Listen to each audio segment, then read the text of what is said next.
Hello, future cadets. I hope all of you are staying safe and studying hard. So, we are meeting today with another session of Captain Tiranga, GK का मसीहा, and we had started polity. तो आज उसी journey को आगे बढ़ाते हुए fundamental rights का जो चैप्टर हमने पिछली क्लास में स्टार्ट किया था उसी को आगे बढ़ाएंगे and we would try to do right of equality which is important aspect of Indian constitution and fundamental rights उसको कवर करेंगे. So welcome to captain Tiranga GK का मसीहा, जिसमें हम एंटायर जीके के जितने इंपॉर्टेंट सब्जेक्ट्स हैं, be it history, polity, geography, economy, all the subjects we are trying to cover, their most important topics. So we started with physical geography, moved to polity, eventually modern Indian history and various subjects को करते जाएंगे धीरे धीरे इसी series में, so that we get a comprehensive course जिससे आप पढ़ाई कर सकते हैं. ठीक है. So exam is coming near. What are you doing, dear? पढ़ लो, अभी भी 20 दिन के करीब करीब अभी भी हैं. Give your best, leave rest in the hands of God and you would get great results. Those of you who are here for the first time, hi guys, I am Akshay. I belong to the 130th course of National Defence Academy and I have recently secured AIR-1 in the UPSC CAPF exam. So we were doing fundamental rights. In the last part we had discussed कि what is so fundamental about मौलिक अधिकार, उनके various features को discuss किया था, उनके कुछ कुछ important dimensions को भी discuss किया था. I hope all of you remember that. उसके बाद we discussed the parts of Indian Constitution, what is part 1, part 2, part 3 में क्या है. ठीक है, that's great. You shared with 50 students. So Utkarsh, thanks a lot. Be like Utkarsh, be like Angel Singh. ठीक है. Okay, so yeah, so fundamental rights, we had discussed some of the basic things of fundamental rights. So we'll move ahead और उसी को अब part wise चलेंगे. So when we were discussing fundamental rights, I taught you refer centrally produced crops. तो हमने देखा था originally 7 fundamental rights थे, but right to property was converted into a ordinary constitutional right. So they were right to equality, right to freedom, right against exploitation, right to freedom of religion, cultural and educational rights, right to property, right to constitutional remedies. Property को delete कर दिया गया था कौन से amendment से? 44th. और अब ये कहाँ है? Article 300A of the constitution में ऑर्डिनरी कॉन्स्टिट्यूशनल राइट की तरह एग्जिस्ट करता है. हमने ये भी देखा था कि that what is the difference between ordinary legal rights and constitutional rights. So I hope all of you remember that as well. Yeah, also the obligatory holy best wishes from my side to all of you. Sadly हमारा कोई ऐसा offer नहीं है कि 35% 40% content में हम छूट देंगे होली दिवाली, चाचा ताऊ के बर्थडे पे, गर्लफ्रेंड के बर्थडे पे 50% डिस्काउंट देंगे, बिकॉज आपकी जेब खाली हो चुकी होगी उस समय. ठीक है, तो ऐसा कोई डिस्काउंट ऑफर नहीं है. हमारा कंटेंट हैज बीन फ्री, सो आपको डिस्काउंट कोड की जरूरत नहीं पड़ेगी. वैसे ही होली मना लो. You don't need discount coupon to celebrate your Holi. Anyways, so और इंपॉर्टेंट बात है, होली हर साल आएगी. जिसके साथ आपको मनानी है वो तभी हो पाएगा जब सेलेक्ट हो गए. ठीक है, सो होली होली होली होली ना हो जाए आपका. ये चीज रोकने के लिए जरूरी है आजकल पढ़ाई करो. Sweat today so that you can enjoy tomorrow. ठीक है, आगे बढ़े. So let's start with article 14. सो हमने देखा था अनुच्छेद 14 से लेके अनुच्छेद 18 तक जो हमारे संविधान के हैं, they are what? They are right to equality है वो.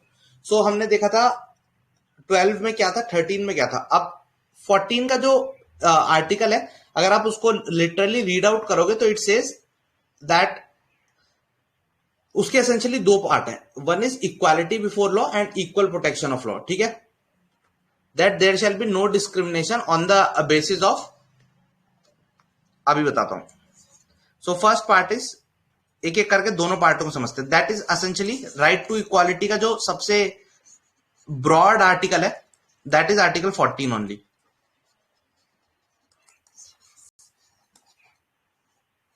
So technically जो रीड आउट करता है, that is there shall be no discrimination on the basis of caste, race, religion, place of birth and so on and so forth. ठीक है, ये सब discrimination को अवॉइड करता है. And it says that there has to be equality before law and equal protection of law. तो article 14 is equality before law and equal protection of law. So what do I mean by this? Equality before law and equal protection of law, इन दोनों से मेरा क्या मतलब है? देखो, equality before law से there is a simple meaning that कानून की जो आप वो देखते हो ना पिक्चरों में, दैट उसमें जो कानून की देवी होती है उसकी जो मूर्ति होती है उसमें क्या होता है, आंखों में पट्टी बंधी होती है। So that essentially implies equality before law. ये जो आंखों में पट्टी है उसका तात्पर्य यही है कि कानून की नजरों में हर कोई बराबर होगा, सेम लॉज हर किसी पे अप्लाई करेंगे, ठीक है। सो किसी को भी स्पेशल प्रिविलेज नहीं मिलेगा, यानी ऐसा नहीं होगा कि सेम पनिशमेंट के लिए एक पर्टिकुलर कास्ट वाले को कम पनिशमेंट दिया जाए और सेम वायलेशन ऑफ लॉ के लिए किसी लोअर कास्ट को ज्यादा पनिशमेंट दिया जाए। जैसा कि कई बार आप सुनते हो मनुस्मृति और उसमें ऐसा लिखा हुआ है। सो उसके अपोजिट ये आर्ग्यू करता है equality before law it is a negative concept. So ये स्पेशल प्रिविलेजेस किसी को नहीं होंगे उसकी बात करता है। एक पॉजिटिव कॉन्सेप्ट होता है equal protection of the law, यानी अगर दो लोग डिसिमिलरली प्लेस्ड हैं, अगर ये पर्सन सपोज यहां पे खड़ा है एंड दूसरा पर्सन नहीं, सपोज ऐसे समझते हैं इसको, एक बंदा ये है, ठीक है, इसकी हाइट इतनी है, एक बंदा ये है, इसकी हाइट इतनी है, और इनको इस दीवार के पार जाना है। तो इक्वालिटी का यहाँ पे क्या मतलब होगा कि इस बंदे को आप एक टेबल पे खड़ा कर दो, इसके ऊपर खड़ा कर दो, सो दैट ये दोनों बराबर हाइट पे आ जाए, then they can equally compete. तो इक्वल प्रोटेक्शन ऑफ लॉ एक पॉजिटिव कॉन्सेप्ट है, यानी ये क्या बोलता है कि पहले आपको सर्कमस्टेंसेस इक्वल बनाने होंगे तब आप इक्वल ट्रीटमेंट इंश्योर करोगे। तो यानी ये अलाउ करता है एफर्मेटिव एक्शन का, यानी जो जिसकी शुरुआती पोजीशन वीक है उसको अगर सरकार कुछ रियायतें देती है, that's not violating the principle of equality, in fact it is strengthening it. So this is the equal protection of the law का फंडा। जो रिजर्वेशन की पॉलिसी इंडिया की है वो एसेंशियली यहीं से निकलती है, बिकॉज एफर्मेटिव एक्शन, रिजर्वेशन, ये सब एसेंशियली क्या कहते हैं कि everyone should be equally placed before we apply the principles of equality to them, ठीक है। Okay, so this much is clear. पहला फंडा क्लियर हुआ, the first part is clear to all of you. Shall I move ahead? Okay, if this is clear, let's move ahead now.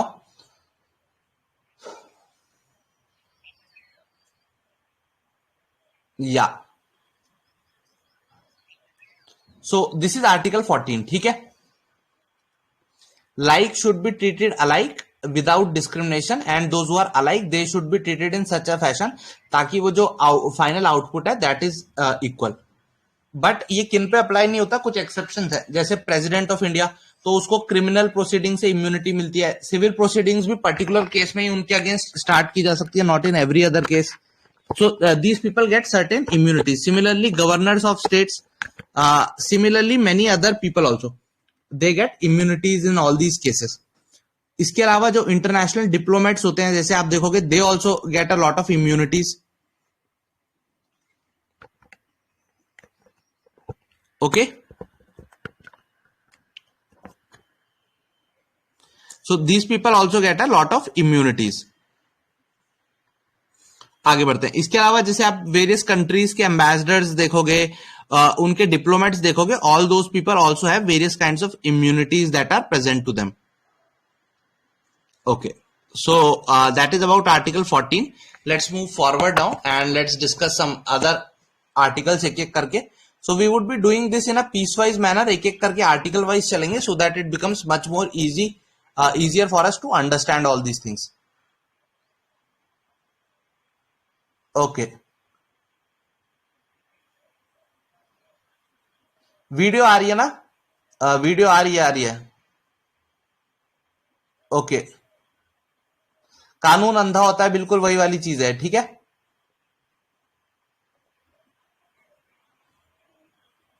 बिल्कुल वेद, बिल्कुल होली का असर है बेटा, ठीक है, अब आ रहा है। ओके, तो नेक्स्ट आर्टिकल 14 के बाद आर्टिकल 15, ये मैं अभी और बताऊंगा आपको एक्सेप्शंस। जैसे एमपीज एंड एमएलए जो है, they are not liable for any of their actions inside legislature. यानी आपने देखा होगा कई बार, जैसे महुआ मित्रा की एक स्पीच हुई थी, उसने बोला था कि मैं पार्लियामेंट के अंदर आके ही बोलूंगी। Why? Because of parliamentary privileges. अगर कोई मेंबर ऑफ पार्लियामेंट हाउस के अंदर कुछ चीज बोलता है, you can not take it him or her to judiciary. लेकिन अगर आप पार्लियामेंट के बाहर कुछ बोलते हो, you can be taken to the taken to task in the judiciary for that. So that is essentially the parliamentary privilege. तो जो parliamentary privilege मिलता है MPs MLAs को, that's also an exception. Similarly article 31 CM देखेंगे, जब article 31 पे पहुंचेंगे तो ये सोशलिज्म के गोल्स जो डीपीएसपी में मौजूद है, अगर उनको अचीव करना है, सोशलिज्म के जो गोल्स हैं अगर उनको अचीव करना है तो आप आर्टिकल 31C को यूज कर सकते हैं, ठीक है। सो तब भी आप आर्टिकल 14 को वायलेट कर सकते हैं। So that's there. Next is article 15। Article 15 में क्या है? आर्टिकल 15 बोलता है कि there shall be no discrimination against citizens only on the grounds of race, religion, caste, sex और प्लेस ऑफ बर्थ, ठीक है। So prohibition of discrimination on the grounds only of religion, race, caste, sex और place of birth. Factor सिर्फ यही है, ठीक है। अगर इसके अलावा और कोई ग्राउंड है, सपोज एजुकेशनल क्वालिफिकेशन अगर एक ग्राउंड है, so that discrimination would be allowed, ठीक है, because it is not on these grounds. Because यहां ओनली लिखा हुआ है, सो दैट्स इंपॉर्टेंट कि सिर्फ इन्हीं ग्राउंड्स पे discrimination, only on these grounds, यानी race combined with something, if the discrimination is happening then that is allowed. तो ये दोनों clear, it is both against the state as well as against the individuals. Individuals कैसे अगेंस्ट, कैसे? जैसे मैंने याद करो वो एग्जांपल दिया था दुकानदार वाला, कि अगर दुकानदार कोई आपको बोल रहा है हम आपको सामान नहीं बेचेंगे बिकॉज आप नीचे जाते हो, then again that's violating article 15, ठीक है। So no discrimination in giving access to shops, ये स्टेट के लिए एप्लीकेबल है। कहीं पे कोई तालाब है, कोई घाट है जहां स्टेट की फंडिंग आ रही है, वहां पे अगर कोई डिनाई करता है, so that again is a violation of article 15। It is applicable to both state and citizens. So this is clear.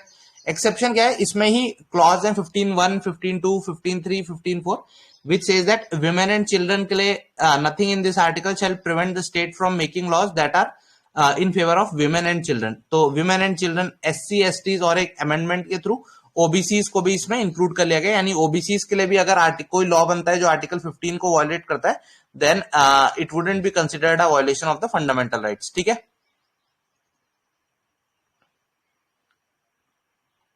ठीक है, बिल्कुल अमीर गरीब के बेसिस पे डिस्क्रिमिनेशन अलाउड है एंजल।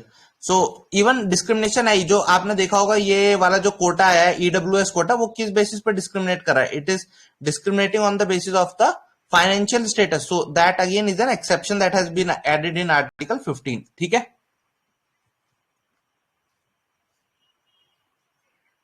क्वेश्चन के साथ करेंगे सबीर, वो जो नाइटफॉल सीरीज है उसमें हम क्वेश्चंस के साथ ही टॉपिक्स को रिवाइज करेंगे, ठीक है। आगे बढ़े, तो दैट्स आर्टिकल 15। अब जैसा मैंने बोला था रिसेंटली इसमें अमेंडमेंट हुए, जिसमें इवन जो प्राइवेट एजुकेशनल इंस्टीट्यूशंस है उसमें ओबीसीज के अलावा सबके लिए रिजर्वेशन इंक्लूड किया गया था। ओबीसीज के लिए भी सॉरी इंक्लूड किया गया था, apart from the minority educational institutions. Minorities के द्वारा जो एजुकेशनल इंस्टीट्यूशन रन कराए जाते हैं, उनके अलावा जितने भी एजुकेशनल इंस्टीट्यूशन है उन सबको ओबीसीज के लिए 27% रिजर्वेशन इंक्लूड करवाया गया था 93rd कॉन्स्टिट्यूशनल अमेंडमेंट एक्ट के द्वारा। फिर उसके बाद मामला कोर्ट में चैलेंज होता है, मल्टीपल केसेस होते हैं, बट वो अपने एग्जाम के लिए उतने इंपॉर्टेंट नहीं है। That what were those cases, TM Pi case क्या है, all of those things not important, so we wouldn't be dwelling into that. दूसरा, अब आपको यह होमवर्क क्वेश्चन है, आपको ये बताना है ईडब्ल्यूएस जो रिजर्वेशन इंट्रोड्यूस किया गया था उसमें भी आर्टिकल 15 को चेंज किया गया था। So what was the amendment number, which constitutional amendment act introduce the reservation for economically weaker section? नहीं, straightforward, this is the 3rd class of polity, पहले की 2 क्लास आप यूट्यूब पे देख सकते हैं, ठीक है। So that's article 15। आर्टिकल 16 पे आ जाते हैं। आर्टिकल 16 क्या बोलता है? There shall be equality in matters of public employment. यानी जहां पे भी पब्लिक रिसोर्सेज के बेसिस पे कोई ऐसी पोजीशन ऑफ अथॉरिटी है जो पब्लिक इंस्टीट्यूशन से रिलेटेड है, तो वहां पे जो भी इंप्लॉयमेंट होगा, वहां अपॉर्चुनिटीज होंगी, वो इक्वली डिस्ट्रीब्यूटेड होनी चाहिए। किसी भी इंडिविजुअल को सिर्फ इस बेसिस पे इनएलिजिबल नहीं बनाया जा सकता that he belong to a particular state, sorry he belongs to a particular religion, race, caste, sex, place of birth. तो यहां देखो 2 एक्स्ट्रा पैरामीटर क्या है?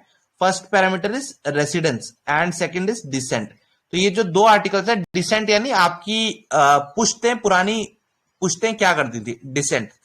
रेसिडेंस यानी आप एक पर्टिकुलर टाइम जगह पे कितने टाइम से ऑर्डिनरीली स्टे कर रहे हो, दैट इज रेसिडेंस। तो these are new features that are present in article 16, they were absent in 15. 15 में क्या था? Prohibition of discrimination on the grounds only of religion, race, caste, sex और place of birth. यहां उसके साथ additional क्या आ गया? डिसेंट और residence. Most important is article 16 में रेसिडेंस भी इंक्लूडेड है. ठीक है, इस डेप्थ में क्वेश्चन सीडीएस में आता है एंड सीएपीएफ में आता है, unlikely to be asked in NDA इतना डेप्थ में. ठीक है, so this is clear. So this is article 16. Difference क्या है 15 16 में? इन टर्म्स में ये कई बार नहीं पता होता, तो प्लेस ऑफ रेसिडेंस और descent, these are the two major differences that we have already discuss.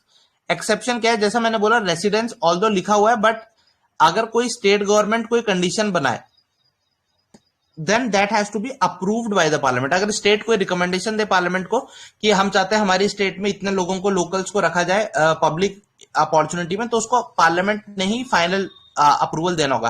तो स्टेट्स में डिमांड होती है कई बार कि हमारे यहाँ सरकारी नौकरी में इतने लोगों को हमारे बंदे रखे जाए. तो स्टेट की उस डिमांड में फाइनल अथॉरिटी कौन है अप्रूवल की? पार्लियामेंट है, ना कि स्टेट लेजिस्लेचर. वरना तो हर स्टेट अपने यहाँ इलेक्शन से पहले बोलेगा हमें सिर्फ अपनी स्टेट के बंदे चाहिए. इसलिए रेसिडेंस एज अ कंडीशन अगर कहीं पे लगानी है एम्प्लॉयमेंट के लिए, तो that can only be done by the parliament and not the state legislature. कई सारी स्टेट्स ने करा है ऐसा, आंध्रा ने करा है, नागालैंड ने करा है. So many of the states have done residence as a condition. दूसरा इसका एक्सेप्शन ये भी है कि रिजर्वेशन, तो सबको इक्वालिटी होनी चाहिए of opportunity, it matters of public employment, but that doesn't mean कि रिजर्वेशन नहीं होगा. ईच ऑफ द कैटेगरीज को एक पर्टिकुलर सीट रिजर्व कर दिया और उसमें इक्वल अपॉर्चुनिटी है सबको अपियर होने की. फाइनली कुछ रिलीजियस या कोई ऐसी सेक्रेट बॉडीज है जहां पे एक पर्टिकुलर कम्युनिटी के लोगों को ही या पर्टिकुलर रिलीजन के लोगों को ही रखना होता है, that again is not a violation of article 16. जैसे आप देखोगे केदारनाथ टेम्पल है, तो जो वहां के प्रीस्ट होते हैं, मेन प्रीस्ट, वो एक पर्टिकुलर प्लेस इन केरला से आते हैं. सो कोई बंदा ये नहीं कह सकता कि हमें यहाँ क्यों नहीं अपॉइंट किया जा रहा, because that is institution related to religion, और वहां पे these provisions are not applicable. ठीक है, बिल्कुल. 103rd amendment was there. Okay, so this is clear. Haryana में जो जॉब्स के लिए हुआ है वो कौन सी जॉब्स हैं? वो प्राइवेट जॉब्स हैं. ये जो जॉब है पब्लिक एम्प्लॉयमेंट की बात है, यानी पब्लिक इंस्टीट्यूशंस में जो जॉब्स हैं. ठीक है, बिल्कुल. हरियाणा में जो 75 रिजर्वेशन बोला वो वहां की प्राइवेट जॉब्स के लिए बोला, और एक पर्टिकुलर थ्रेशोल्ड बोला कि इस परसेंटेज से कम की जो जॉब्स है. ठीक है, तो ऐसा ये जो थ्योरी है ना, जो हमारी स्टेट में हमारे लोग ही काम करेंगे, उस थ्योरी को बोलते हैं सन्स ऑफ सॉइल थ्योरी. ये सबसे पहले बाला साहेब ठाकरे जी ने महाराष्ट्र में काफी ज्यादा इसको प्रमोट किया था, सन्स ऑफ सॉइल थ्योरी. सो उसमें यही बोला था कि एक स्टेट की जो पर्टिकुलर जॉब्स हैं वो उस स्टेट के इंडिविजुअल्स के लिए होनी चाहिए. सो दैट अगेन, बट असल में अगर आपको यही चीज सरकारी नौकरी के लिए भी करनी है तो आपको पार्लियामेंट से अप्रूवल चाहिए. प्राइवेट में तो आप जो भी अपनी स्टेट में करते रहो, आपका मैटर है. The centre is rarely concern with that. ठीक है, ओके. सो आगे बढ़ते हैं. सो नेक्स्ट इज रिजर्वेशन का मामला. व्हाट इज रिजर्वेशन में? देखो, ओबीसी रिजर्वेशन का इशू बहुत लंबे टाइम से चलता आ रहा है. It is a hot issue for a long time. The reason is because originally जो कॉन्स्टिट्यूशन मेकर्स थे उन्होंने ये जो ओबीसी रिजर्वेशन का फंड है that was not there. So it was introduced additionally, बाहर से इंट्रोड्यूस किया गया था. And what was the basis for that introduction? It was the Mandal commission की रिपोर्ट. नाउ मंडल कमीशन क्या थी? It was a backward classes commission जो एक फॉर्म की गई थी. एंड मंडल कमीशन ने बेसिकली एक बहुत ग्राउंड लेवल पे स्टडी करी. And what did they realise? Mandal commission वाले दे रियलाइज कि यार एक पर्टिकुलर जमात ऑफ पीपल है जो ना तो एकदम दलित है ना ही एकदम अपर कास्ट है, एंड दे आर लाइक मतलब कुछ रिसोर्सेज का उन पे एक्सेस नहीं है, and they constitute a majority of the population. So they decided कि उनको भी रिजर्वेशन देना चाहिए. मंडल कमीशन की रिकमेंडेशन पे 90s में आके, तो ये रिपोर्ट देखो 1979 की है. और उसके बाद कोई बात नहीं पारुल, आप कभी भी आके रिकॉर्डेड वीडियोस आपको मिल जाएंगी, वहां देख सकते हो. ठीक है, सो मंडल कमीशन ने रिपोर्ट दी. उसके बेसिस पे वीपी सिंह साहब की जब सरकार आई तो उन्होंने रिजर्वेशन इंट्रोड्यूस किया ओबीसीज के लिए. And then it led to a lot of furore. काफी ज्यादा उसके बाद आंदोलन हुए, students burn themselves, but eventually Supreme Court में फिर मामला गया. और सुप्रीम कोर्ट का एक बहुत ही फेमस केस है इंदिरा साहनी केस. तो इंदिरा साहनी केस में ये डिसाइड हुआ कि जो ओबीसी रिजर्वेशन का मामला है वो स्टैंड करेगा, ओबीसी रिजर्वेशन कैंसिल नहीं होगा, बट ओबीसी रिजर्वेशन के ऊपर एक क्रीमी लेयर का फंडा लगा दिया गया ताकि जो एडवांस सेक्शन अमंग ओबीसी है वो इसका एडवांटेज ना ले। और ओबीसी को की जो क्रीमी लेयर है ये कैसे डिफाइन होगी, इसके लिए कमेटी बना दी गई, that was the Ramanandan committee. So इतना याद होना चाहिए बस, not more than this is needed for your exam, ठीक है। So next Article 17. What is Article 17? Article 17 is the article that abolishes untouchability. तो ये भी बोथ इंडिविजुअल एंड स्टेट के अगेंस्ट अवेलेबल है। और अगर आप अनटचेबिलिटी कर रहे हो तो स्टेट की ये बाउंडेशन है, स्टेट पे कंडीशन है कि वो उस एक्ट के लिए आपको पनिश करे। तो वो पनिश करने के लिए एक्ट है, पीसीआर है, protection of civil rights act, उसके अंदर पनिशमेंट दी जाती है अनटचेबिलिटी के लिए। क्या अनटचेबिलिटी कहीं कॉन्स्टिट्यूशन में डिफाइंड है? Answer is no, untouchability is not defined. और अगर आप अनटचेबिलिटी प्रैक्टिस करते हो तो you can be disqualified from even contesting elections, government jobs and all of those things. So it has been pushed into the dustbin of history now, at least legally speaking, ठीक है।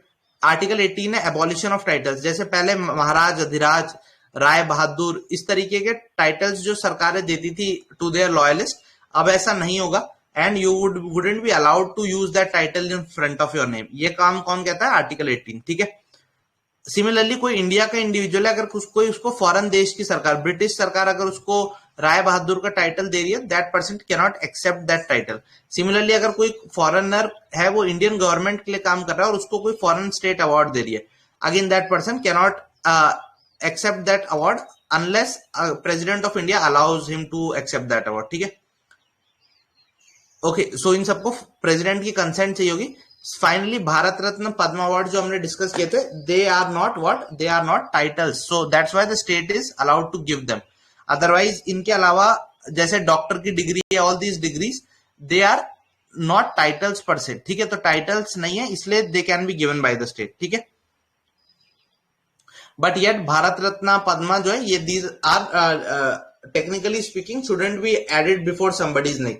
Like if you are saying Bharat Ratna Shri Atal Bihari Vajpayee, that's actually not following the spirit of the Article 18, ठीक है। Okay, so that's about it. Right to equality करना था, छोटा इसीलिए रखा था सेशन ताकि ये फटाफट से हो जाए। We would meet again, till then bye bye, Jai Hind. If you have any doubt, please let me in the comments. We would meet again to for the Prachand class, current affairs की। छोटी video इसलिए कर रहे हैं बेटा, एक बार देखते हैं कि छोटी वीडियोस में आप लोग कंज्यूम कंटेंट बिट साइज करते हैं या बाइट साइज करते हैं, ठीक है। इसलिए छोटी लेंथ रखी है आज।